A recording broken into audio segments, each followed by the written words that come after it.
तो नमस्कार आप सभी प्यारे दोस्तों को। तो एक नए वीडियो के अंदर आप सभी का स्वागत है।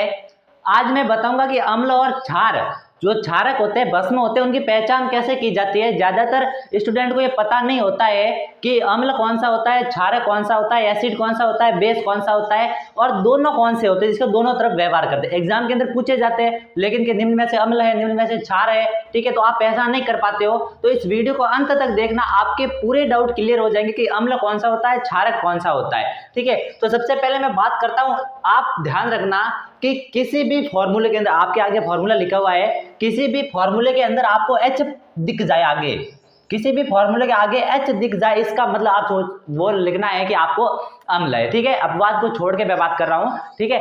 अब देखो, किसी भी फॉर्मूले के अंदर आपको यदि H दिख जाए, H का मतलब हाइड्रोजन, अब हाइड्रोजन दिख जाए तो वो आपके लिए अम्ल होगा, ठीक है। अब देखो HCl, तो HCl के अंदर हाइड्रोजन क्लोराइड, ठीक है। HNO3 नाइट्रिक अम्ल, H2SO for sulphuric acid, HClO for perchloric acid. इस प्रकार से ये जो आपको दिख रहा है कि इसके अंदर भी H दिख रहा है, ठीक है। कार्बोनिक एसिड CH3 COOH है। और एक बात का ध्यान रखना, जिसमें भी COOH आए, ठीक है, वो आपको ये सोचना है कि अम्ल ही होगा, क्योंकि COOH, जिसमें COOH होता है, ये खुद के अंदर ही अम्ल है। इसको कहा जाता है, जो COOH होता है इसको कहा जाता है कार्बोक्सिलिक एसिड, ठीक है। तो कार्बोक्सिलिक खुद के अंदर अम्ल है, इसके आगे कुछ भी आए लेकिन आपको यदि किसी में ये दिख जाए तो वो अम्ल होगा, आपको ये पहचानना है। और फिर इसमें देख सकते हो आप, इसमें भी हाइड्रोजन आ रहा है तो ऑक्जेलिक एसिड है, ठीक है। इसमें हाइड्रोजन आ रहा है, इसमें हाइड्रोजन आ रहा है, इसमें हाइड्रोजन आ रहा है और इसमें हाइड्रोजन आ रहा है। इसका मतलब है कि ये एसिड है, जिसके अंदर हाइड्रोजन मिले तो वो आपको एसिड है। अभी आप पूरा वीडियो देखना, ऐसे ही खुश मत होना क्योंकि कुछ अपवाद आएंगे, ठीक है। अपवाद तो केमिस्ट्री भरी हुई है अपवादों से, ठीक है। अपवाद आएंगे तो पूरा वीडियो ध्यान से देखना और पसंद आए, आपको लगता है कि इसमें मेहनत की गई है तो जरूर लाइक करना, सब्सक्राइब करना। अब देखो, फिर बात आती है, अब इसकी क्या पहचान करेंगे, इसमें तो H नहीं आ रहा है, फिर हमको कैसे पता चलेगा। एक बात का ध्यान रखना, किसी में भी यदि आपको अधातु, अब धातु अधातु को आपको पहचान तो आनी चाहिए, यदि किसी के अंदर अधातु और उसके साथ में ऑक्सीजन का योग हो जाता है, ठीक है, ऑक्सीजन, यदि किसी के अंदर अधातु और ऑक्सीजन का योग हो जाता है, अब कार्बन देखो, कार्बन एक प्रकार से क्या है, कार्बन एक प्रकार से अधातु है और अधातु के साथ में क्या ऑक्सीजन का योग हुआ है। तो जिसके अंदर का अधातु और ऑक्सीजन का योग हो, और इसको कहा जाता है अधात्विक ऑक्साइड। अधात्विक ऑक्साइड, अधातु के साथ में ऑक्सीजन है तो इसे कहा जाएगा अधात्विक ऑक्साइड। और अधात्विक ऑक्साइड होते हैं वो हमेशा अम्लीय प्रकृति के होते हैं। इस बात का ध्यान रखना कि यदि अधातु ऑक्सीजन साथ में है तो अम्लीय प्रकृति का होगा और इसे कहा जाएगा अधात्विक ऑक्साइड। तो इसमें आप देख सकते हो कि अधात्विक ऑक्साइड होगा, सिंपल सी बात है, क्योंकि कार्बन एक अधातु है, कार्बन वापस अधातु है। इसमें सल्फर डाइऑक्साइड, तो सल्फर क्या है, एक अधातु है, ठीक है। सल्फर ट्राइऑक्साइड, सल्फर क्या है, अधातु है, इसके साथ में ऑक्सीजन का योग हुआ तो यह भी एक प्रकार से क्या होगा, अम्लीय प्रवृत्ति का होगा। इस बात का ध्यान रखना, क्योंकि अधात्विक ऑक्साइड अम्लीय प्रकृति के होते हैं। और इसके बाद में आप नाइट्रोजन देखते हो, नाइट्रोजन के साथ में ऑक्सीजन का योग है तो पूछ ले, तो नाइट्रोजन आपको याद रखना भाई, नाइट्रोजन तो अधातु है, तो सिंपल सी बात है, ऑक्सीजन का योग हुआ है तो क्या होगा कि ये अधात्विक ऑक्साइड है और अधात्विक ऑक्साइड अम्ल होते हैं, ठीक है। तो ये अम्ल होगा, इसमें भी नाइट्रोजन अम्ल होगा और इसमें फ्लोरीन ऑक्सीजन ये अम्ल होगा, सिंपल सी बात है, ठीक है। अब ये दो पहचान हो गई अम्ल की। अब इधर देखते हो कि क्षारक जो भस्म होता है वो क्या होता है, बेस होता है, वो क्या होता है, ठीक है, जिसके अंदर OH आए। इस बात का ध्यान रखना, जिसमें OH आए तो वो आपको ध्यान रखना है कि क्षारक होगा।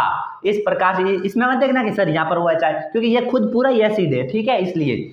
तो जिसके अंदर पीछे फॉर्मूले के अंदर OH आए तो वो एक प्रकार से क्षारक होगा, क्षार होगा, ठीक है, बेस होगा। तो इस बात का ध्यान रखना कि ये एक प्रकार से बेस होगा, क्योंकि इसके अंदर क्या आ रहा है, OH आ रहा है। इसको क्या कहा जाता है, sodium hydroxide, calcium hydroxide, rubidium hydroxide, caesium hydroxide, magnesium hydroxide और एल्यूमिनियम हाइड्रोक्साइड, सिंपल सी बात है, ठीक है। तो ये नाम, पहले तो नाम से पहले ये पहचानना जरूरी है कि ये अम्ल है, क्षारक है, जो मैं आपको पहचान बता रहा हूं। अब देखो इधर, अब मैंने कहा जिसके साथ में अधातु और ऑक्सीजन दोनों का योग हो तो अधात्विक ऑक्साइड होते हैं, और अधात्विक ऑक्साइड होते हैं वो किस प्रकार के अम्ल होते हैं, अम्लीय प्रकृति के होते हैं। लेकिन जिसके अंदर धातु आ जाए, जिसके अंदर धातु प्लस ऑक्सीजन का योग हो जाए तो आपको ये मानना है कि ये क्षारक होंगे। और अधातु और ऑक्सीजन का योग होता है, इनको हम कहते हैं कि अधात्विक ऑक्साइड, तो इसको कहेंगे धात्विक ऑक्साइड। ठीक है, बहुत सिंपल से है। अब देखो इसके अंदर धातु है, साथ में ऑक्सीजन है, तो कहने का मतलब धात्विक ऑक्साइड होता है। और धात्विक ऑक्साइड हमेशा ध्यान रखना क्षारीय प्रकृति का होता है, क्षार होता है, बेस होता है, क्षारक होता है, इस बात का ध्यान रखना। अब MgO मैग्नीशियम ऑक्साइड, ठीक है, Fe3O फॉर फेरिक ऑक्साइड, तो ये सभी प्रकार से एक क्या है कि अधातु कहने वाले धात्विक ऑक्साइड है और धात्विक ऑक्साइड क्षारीय प्रकृति के होते हैं। कहीं पर भी आपको धातु और साथ में ऑक्सीजन दिखे तो मान लेना कि क्षार है, बस ठोक देना आंसर कि क्षार है। ठीक है, बेरिलियम, बेरिलियम क्या है, एक प्रकार से धातु है, इसके साथ में ऑक्सीजन का योग हुआ है तो क्षार ही होगा। ठीक है, अब मैं बात करता हूं इधर, अब देखो आप, मैं इधर बात करता हूं कि ये कौन से प्रकृति के होंगे।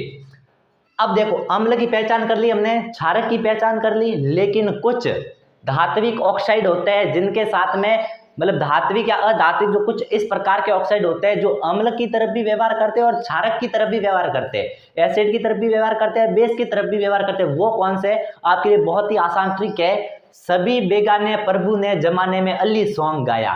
कहीं पर भी एग्जाम के अंदर आपको 4 ऑप्शन दे दिए जाएंगे कि निम्न में से उभयधर्मी ऑक्साइड है।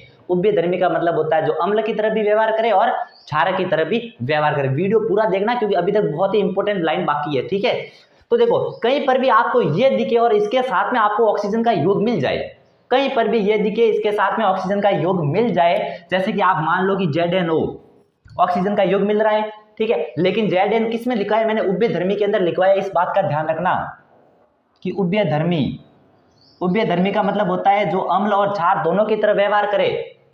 ठीक है, इसलिए मैंने यहाँ पर हटा दिया था क्योंकि है सही, क्योंकि इसमें भी लिख सकते हैं लेकिन इसमें भी तो लिख सकते हैं ना, क्योंकि दोनों की तरफ व्यवहार करता है। तो कहीं पर भी आपको SB जिसे क्या कहा जाता है antimony, BE beryllium, PB lead, ZN zinc, AL aluminium, SN tin और इसे कहा जाता है GA गैलियम। ठीक है, तो कहीं पर भी ये मिले और इसके साथ में आपको ऑक्सीजन का योग दिखे तो आप समझ जाना कि यह उभयधर्मी ऑक्साइड होंगे। यदि आपको पूछ ले कि Al2O3 क्षारक है या फिर अम्ल है या फिर दोनों है, ठीक है, तो आपको पता है कि एल्यूमिनियम तो किस में आ रहा है, आप याद करोगे, हाँ सर ने लिखा था कि प्रभु ने अली सॉन्ग गाया, तो प्रभु अली सॉन्ग कब गाते हैं, जब प्रभु अली सॉन्ग आएगा तब गाएंगे सॉन्ग तो। ठीक है, तो कहने का मतलब एल्यूमिनियम के साथ में ऑक्सीजन है, तो एल्यूमिनियम तो मैंने उभयधर्मी के लिए उभयधर्मी में लिखा है, तो सर ये अम्ल भी हो सकता है और क्षारक भी हो सकता है। ठीक है, तो आपको इस प्रकार से याद करना है। तो ये उभयधर्मी ऑक्साइड। अब बात आती है कि NH3H2O फॉर सर अलग क्यों लिखे आपने। अब ये बताओ NH3H2O जल होता है, अम्ल होता है, क्षार होता है, तो इस बात का ध्यान रखना NH3 और H2O ये अम्ल की तरफ भी व्यवहार करता है और क्षारक की तरफ भी व्यवहार करता है, इस बात का आप ध्यान रखना।